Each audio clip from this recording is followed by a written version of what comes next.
Today's episode is brought to you by Relevant Digital, proudly presenting Relevant Yield. Hey, publishers and sales networks, ever dreamed of managing pre-bid without breaking a sweat? How about real-time performance analytics, total SSP control, consolidated revenue reporting, and overall efficiency to supercharge your ad sales? Well, dream no more. Introducing Relevant Yield, the unified platform for programmatic sellers. An independent solution that develops with the industry trends, showing you the way to the bright media sales future. Get to know us, and soon you'll wonder how you got along without. And here's the kicker. Mention this podcast, and we'll send you the trendiest socks in town. Learn more by visiting relevantyield.com. Welcome to the AdTechGod Pod, your window into the world of advertising technology and the people behind it. I'm your host, AdTechGod. Welcome, AdTech enthusiasts, to another episode of the AdTechGod Pod. I am your host, AdTechGod. This podcast focuses on the people behind the technologies. Each guest I host has a different story. Some come from a background in media, some in tech, and some just stumbled into the industry out of sheer luck and opportunity. That's what makes this podcast different. It's the people and their journeys that make AdTech great. If you haven't listened before, you can on Spotify, Apple Podcasts, Amazon Music, and more. We have an awesome guest today on the podcast. Sara Camden is currently the head of product marketing, mobile app performance at InMobi. InMobi is a mobile advertising technology company that specializes in providing advertising and marketing solutions for mobile devices and apps.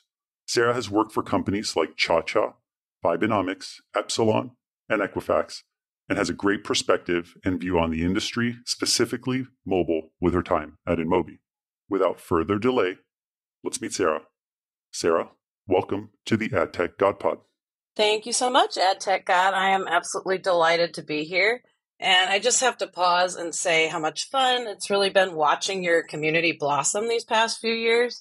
You know, it really kind of started as what I thought might be a run-of-the-mill meme account, but it's turned into something much more of that, a really valuable resource to the industry, a support group, and has added a lot of levity to our daily lives. So thank you so much for what you do. And again, just delighted to be here.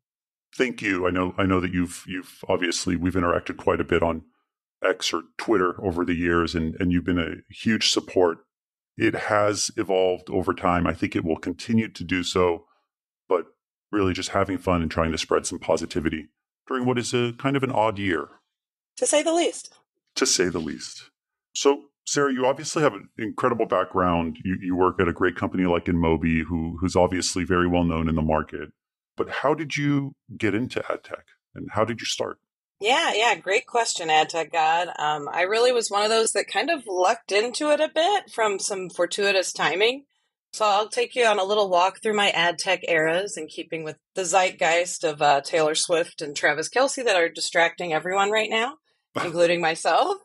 Yeah, so, I grew up in the era of, what some call Generation Oregon Trail, where one foot was kind of squarely in the old non-digital analog world, and then one foot squarely in the digital world, kind of as I came in age. And actually, I have to give my dad, who is a tomato farmer, a lot of credit for nurturing my passion for technology that ultimately parlayed into ad tech.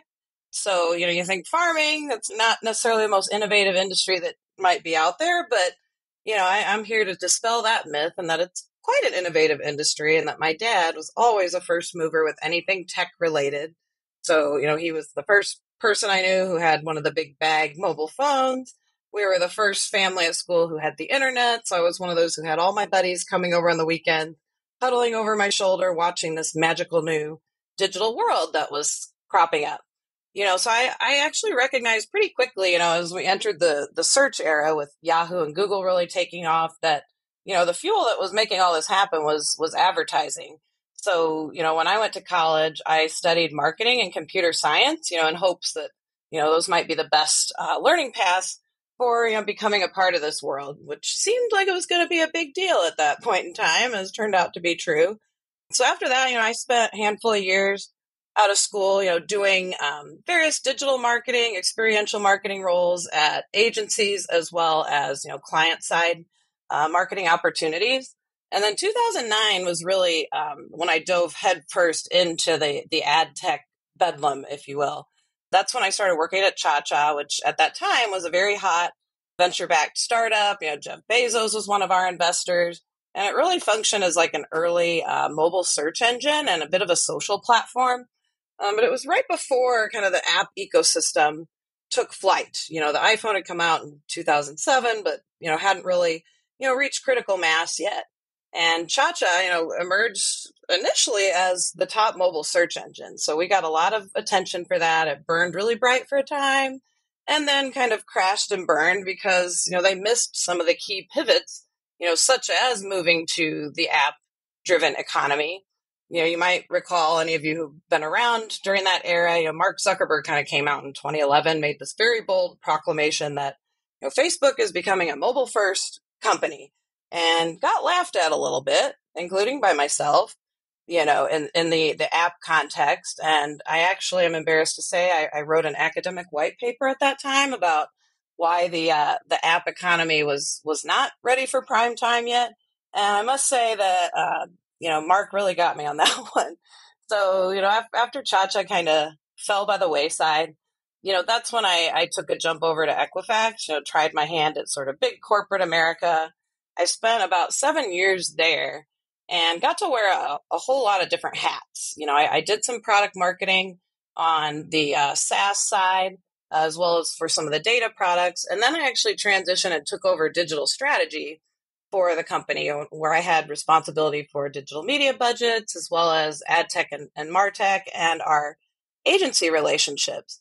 And during that time, one of my little wild rides was I got to live through the largest data breach of all time, which I think it may still hold that record. So that was certainly quite an adventure, and had a lot of sleepless nights then. And then kind of rounded out my time taking a crack at more of a business development and partnerships role, working with ad tech players, DSPs, DMPs, and the big self-attributing networks on, different joint innovation initiatives between them and Equifax. And then after that is when I moved over to Vibenomics, which you mentioned before, kind of jumped back into startups, which is, where a lot of my heart still lives. And that was actually a really an interesting play. I'll call it my streaming era. And that company really sat at kind of the intersection of streaming audio, digital out of home, as well as retail media. So what they did was essentially crafted streaming radio stations for public spaces and retailers. So think like grocers, convenience stores, home improvement stores, anywhere where there's a lot of different consumer goods manufacturers shopping the shelves. That's a lot of sort of built-in advertisers to sell to. So we sold ads programmatically to players like that. Kroger was probably our biggest partner. And then 2020 rolled around and people stopped leaving their houses so much. So that sort of brought my journey there to an end. But I will say during my time there that I coined the term audio out of home, or AOOH, that has actually become standard industry parlance now. So that's certainly one of my little milestones or feathers in the cap that I'm somewhat proud of. Pretty incredible what an impact COVID had on businesses. So obviously the audio out of home, and then you look at the digital out of home, during the COVID time was brutal on that industry. And then it quickly rebounded 100%. once we got mobile again and left the homes. But man, COVID really caused some destruction to specific industries. Yeah, it did. Unfortunately, my whole team wound up being casualties because you can't market inventory that's not there, right?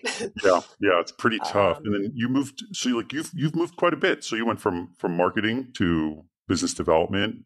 Now you're into product marketing at InMobi. What are you focusing on at InMobi today? Yeah. So I say now I'm kind of in my privacy first era. I spent a little time at Epsilon, where I focused on their core ID identity graph. And this was a return to former adventure at Publicis Group, which is one of the places I started at. And then I jumped over to InMobi. And the reason why really is that, I'd lived through a couple of these pivotal points where, maybe the company wasn't looking out ahead on the horizon and more focused on short-term gains. But InMobi, a former boss of mine actually persuaded me to come over there. And what really sold me was how, they were making bold moves and kind of looking towards the future versus staying caught up in the here and now. We talk about data deprecation and identity a lot, app tracking, transparency, etc. But there's been a lot of workarounds to that where we haven't necessarily as an industry felt the full effect. But, in InMobi, what I really liked is that they were making the investments in the future that's inevitable, which is a future that really operates without identifiers. And we've got a long ways to go to get there collectively as an industry, but it's been a lot of fun for me just getting to dig in and really learn about the nuts and bolts of, like Apple's privacy preserving attribution framework, also known as SKAN network or SKAN, as well as what's going on with Privacy Sandbox, and kind of really feeling like I'm on the cutting edge of those things and new emerging solutions to address those things and help advertisers along that journey. You could really teach me a lot about Privacy Sandbox because I'm trying to wrap my head around it. I understand in some aspects how it works, but I feel like I don't have the clarity to speak to it yet. As you know, I'm constantly learning and trying to educate myself, but Privacy Sandbox is something that I definitely feel like there's a gap in knowledge that I'm, leaning on the community to try to help me out and just get a good grasp around it. So over your pretty cool career, I mean, working at ChaCha, as you mentioned, Equifax, what do you feel in your career was the greatest highlight? Because you've worked at some great companies, obviously, and InMobi is a fantastic company. But what is the biggest highlight that you feel you're proud of? Yeah. The biggest highlight I'm proud of right now is that I am known colloquially as the SKAN Queen. Because of what I've invested in both learning such a complicated framework, but then really educating and evangelizing both internally as well as externally. I actually have developed like an hour-long class, and I go and teach agencies, advertisers, and it's really great. As a marketer, we're often a step removed from the end customer in the B2B world because, there's sellers and account managers. But just getting to sit in the room like marketer to marketer and have those candid conversations with them, with some of the biggest brands in the world, like I found incredibly rewarding. And it really helps me hone my craft too, because there's just no substitute for getting that direct voice of customer feedback. I'm going to officially call you the SKAN Queen moving forward. And I recommend it is written there. you change your handle on Twitter and just make it SKAN Queen moving forward. So you're obviously like well versed in mobile. You're well versed in privacy and identity. Without jumping forward into really the direction of the industry, but how do you feel the industry in particular right now is coping with all the change? Because it is a lot of change, a lot of regulation. It seems to be constantly shifting, state by state, government by government or country by country. How do you feel about the overall state today? Yeah, it's a really fascinating time to be alive in ad tech, if you will. We've been talking about identity and data deprecation and privacy sandbox, et cetera, kind of ad nauseum for years. And, one of the fears is that there's a little bit of apathy at this point. It's like a little bit of a boy who cried wolf scenario. But, it's been really interesting, especially this past year, to just see some of the chess pieces moving on the board that are indicating that we may finally be getting towards, the end of this journey into the fully privacy safe era. So the biggest piece of advice that I'm giving to advertisers right now is to not be complacent, and if you don't have plans in motion for, how to survive without identifiers in a performance driven world, then you should start getting those plans in motion. And if you do have plans, that's great. You are ahead of the game and you should work on accelerating that, because Apple just in iOS 17, they have some changes that have just come out that will go into full effect next year that, are going to inhibit some of the workarounds that folks have come to rely on that have, ultimately shielded us from a lot of the full effects of app tracking transparency. So there's a little bit of a wake up call when all of this goes into effect. But, the good news is that a lot of ad tech players like InMobi and lots of others, there's many SKAN kings and queens out there. Eric Suford, I know, did an episode with you a little while back. He's a great resource on this stuff too. So, a lot of this heavy lifting has been happening in the background. So, if that journey hasn't started for you as an advertiser or as an agency looking to help their clients, like, lean on those ad tech partners. They've done a lot of this work and can really help accelerate your journey and get you up to speed so you don't miss a beat and wind up in a scenario where a Band-Aid gets ripped off and you're left flat-footed. Yeah, I feel like there are particular partners that I work with on a regular basis that feel like partners. There are other partners that Yep. feel like vendors. It's the partnerships and even what you're doing with the 1 hour classes and education and educating your publishers or the agency side is really key. There are a lot of ad tech companies that don't invest in that and don't invest in their people doing that. I don't think it should be an extracurricular for employees. I actually think it should be part of their role is, hey, if you're an expert in a particular field or a particular product or initiative, you should be out in market educating. It's good for both the individual's career path as well as the company's growth as subject matter experts in the field. And so I love that you do that on behalf of InMobi, and I'm very happy to hear that InMobi supports that, and I think that's huge. Yeah, I totally agree. That's been a really encouraging thing is when a company will get behind something like that, where it's hard to draw that direct line of ROI, but I think the benefits just pay off in spades in a number of fronts, and it's just good karma. It is good karma. I'm all about karma.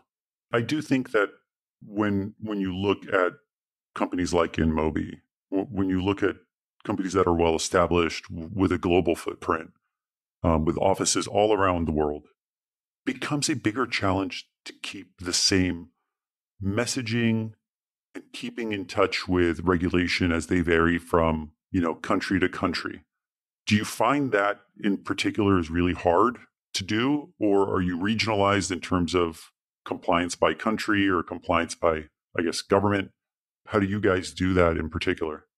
Yeah, it certainly is a complicated matrix world that we live in, and there are very different market dynamics. We're headquartered in India, so we've got a really strong footprint over there.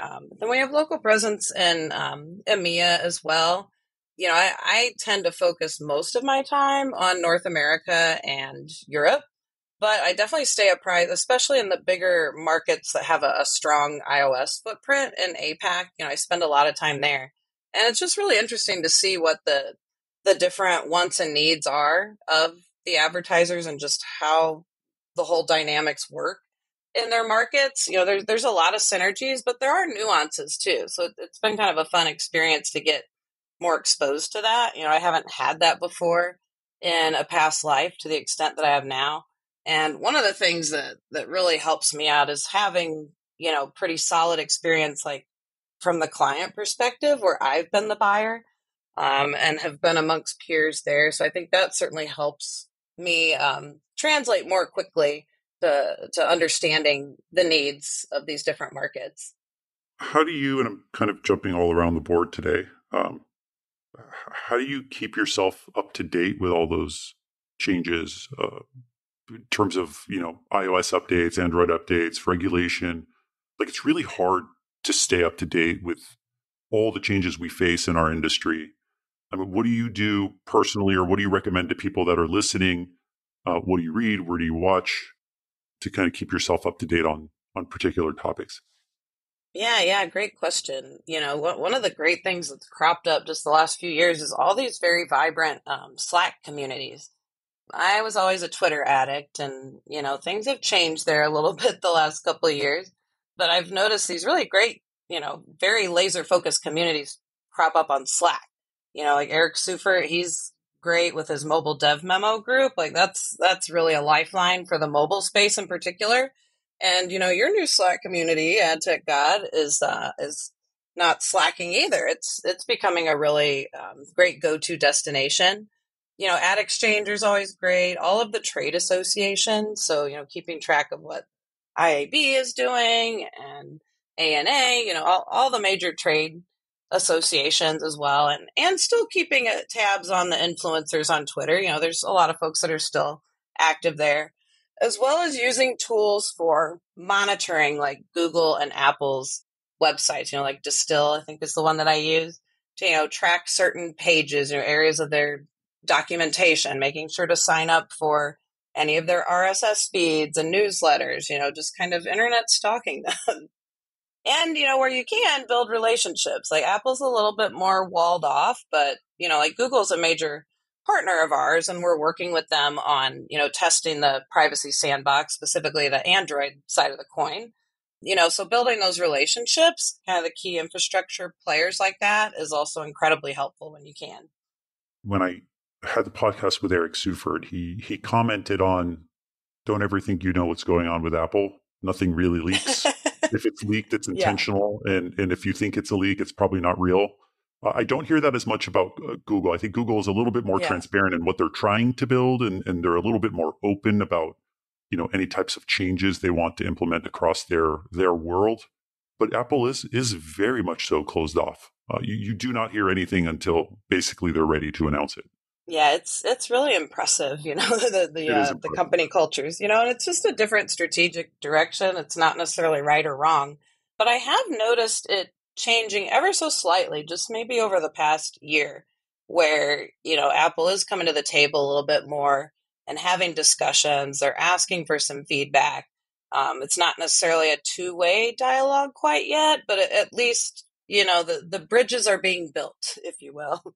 That's good. That's great to hear. I'm happy they're doing so. I think we need to all together in order to move things forward. And I think short notice isn't usually the best path to make sure everything works correctly. So the more notice we have, the better. So if anyone from Apple is listening, tell us what's going on. We will welcome you. We don't bite. We will welcome you. We don't bite hard. Yeah. And I'm on high alert right now. SKAN Network version 5 should be coming out any day now. They've promised it by the end of 2023. So it's incredible. I've got all my feelers on high alert. You're just waiting for the notification to come through at this point, Sarah. Yeah, and then have to drop what I'm doing and unpack it. Exactly. How about any major successes that you feel like you've been involved? Obviously, there's the challenge, right? Obviously, COVID had an impact on one of your employers, and that's terrible, and that's always not a very positive thing to talk about. But what about some successes, either at InMobi or elsewhere, that you're genuinely just proud of, that you can tell the world, I did this, and I'm so happy I did. I am really proud of just the growth trajectory that InMobi is on. I feel like it's been a really big success, especially the part of the business that I'm a part of, which is the performance side, which hasn't really been around that long. InMobi as a company has been around for quite a while, since 2007, I believe, is when they were founded. But the exchange side has been sort of the big 800-pound gorilla piece of the business. The DSP's only been out for a few years, so sort of a late entrant to the mobile performance space. But it's come with some advantages because it doesn't sort of have all that technical debt of the legacy ID-based world. And so we've built some new infrastructure from the ground up, and it's really grown in leaps and bounds. And specifically on the iOS side, which is where I've spent a lot of my focus, like we've gotten a lot of momentum, helping big advertisers adopt SKAN. Many of those advertisers that I mentioned doing these classes for and their agencies, have become really big customers. So it's really exciting just to see the growth trajectory of that business, and knowing, what we have ahead of us to conquer as a mobile industry. I feel like we're in a great position that I'm really proud of, and that we're well suited to help more advertisers sort of make that leap into the privacy first era. Yeah, and I think that kind of goes into the next topic. Like, obviously, as the industry evolves, and as regulation changes, as OSs change, as buying behaviors change and selling behaviors change, it is quite impressive to see InMobi, in my opinion, over the last year and a half or 2 years, really has rebounded in the market. I know they've been around, and I know that they've had a very solid place in the mobile world for many years, but I'm definitely hearing a lot more about InMobi in the last year and a half, particularly around the demand that they can generate on behalf of publishers and the monetization that they can generate. That's what I've been hearing the most of. Yeah, so I'm really glad that you feel those sentiments. I'm glad that the work that we're putting in is resonating, and I hope that we continue on that track. As obviously your demand gen is increasing, monetization is improving. Obviously, we've seen a lot of change and consolidation in the mobile world over the last few years. Where do you see InMobi heading with all the AI buzz, with all the regulation buzz? How do you see InMobi playing a role in the next 12 to 24 months? Yeah, great question. AI is becoming a more and more pivotal piece of the pie as, certain data signals go away. Like we have the advantage now of having much more advanced machine learning capabilities and things that we didn't have years ago. So that is definitely coming to the fore and bridging that gap. So I would envision us continuing to innovate with that sort of being a key pillar as this journey progresses towards completely losing out on identifiers and having to embrace new ways of doing things. And also, I see the app economy evolving some too, and new discovery mechanisms coming to the fore. This is more prevalent outside of the United States right now, but is coming here too. But different media placements that live outside of the app ecosystem, more so on the home screen and the lock screen of your phone. So we do have sort of a separate division or entity, the company called Glance, that's backed by Google, has a huge presence in APAC. And we're getting ready to launch that piece in the United States early next year with an on-device media product that focuses on the folders on your home screen. So, surfacing other apps that someone might like based on, the type of category it is, like shopping, for example. So there's emerging opportunities like that, a lot of innovation happening in that area, not just within InMobi, but other companies that kind of break free from, the app store confines that, we live within with the iOS app store and the Google Play Store. You definitely know the mobile world really, really well. Obviously, I don't know if you know this, but I'm part of the Marketecture TV network, the new audio ad network or podcast ad network with Ari Paparo. Eric Seufert is part of that. I would love to hear you talk to Eric Seufert. I'm going to ask him and see as he's rolling out his podcast too, because I think you guys could really, really nerd out there. Because this is his world. We're acquainted. We're acquainted. We have an online relationship for sure. Awesome. Yeah, he's a really good guy to know. Great. I mean, this is basically the end of the podcast. So we're about 30 minutes in. Any advice to ad tech professionals or specifically people entering the market right now that you'd like to give? Yeah. For one, I would just say to stay curious and don't get too comfortable. Change is sort of the name of the game here. The way I've been able to keep evolving in my career is just being a lifelong student. And a big part of that, which, Eric Seufert's really good at, is keeping track of the market dynamics.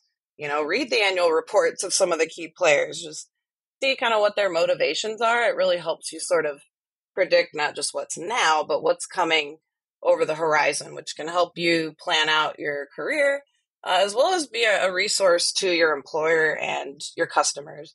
And another biggie, I think, is just to not let yourself get intimidated. Like, this industry is so rife with shop talk and acronyms. And if you're coming into it as kind of a newbie, it can be really intimidating and almost designed to make you feel dumb. So, don't be afraid to raise your hand and ask questions. I think it's a good grounding thing for those around you, because sometimes we do just sort of get in our shop talk zone and we forget, like, oh yeah, maybe not everybody knows this acronym, or maybe it means something different in a different industry. So I think it does everybody a service when you kind of bring everybody back down to earth. Yeah, I think the staying curious part is great. I think if there's one thing that negatively impacts someone's career, is just being comfortable, just not wanting to learn, not asking the questions, not reading, not consuming the content that you need to consume for you to learn and improve your knowledge of a specific field or industry. And that's really how this all started for me. That's why I did the AdTechGod community. Ask them questions. Nothing wrong with it. If you don't feel comfortable asking it in an open forum, you can DM people on Slack and ask them directly. I've noticed that 70 or 80% of all the conversations are happening in DMs on the Slack channel I have. And I think that's being sparked by someone posting something and maybe a little discomfort asking publicly that they don't know a particular topic and moving it to a DM and getting those questions answered. So I agree with you. Stay curious. Don't get comfortable. I think that's great advice. Yep. And then also don't forget that karma is your boyfriend or girlfriend. So be generous with that expertise and Agreed. Lift others up, and don't take yourself too serious, which I think AdTechGod's one of the greatest testaments to this mantra. I mean, look, this is either going to make me or break me, Sarah. At this point, I'm in too deep to stop. It's become a part of me, and it's become a part of my daily life, and I love it, and I don't think I'd stop anyway. So let's make fun of an industry that can be stressful and constantly changing is how I see it. I love it. You're very fair and benevolent God, and one I can get behind. So appreciate what you're doing for the industry. And I appreciate you. Thank you so much for being on the podcast. I'm really looking forward to releasing it, and I hope to speak to you soon. My pleasure. Thank you so much. Thanks for tuning in to another episode of the AdTechGod Pod, a podcast for the people, about the people that make AdTech great.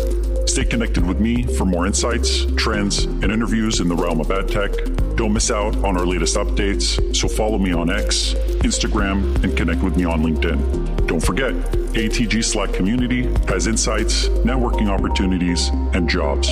Keep the conversation going and stay at the forefront of AdTech innovation.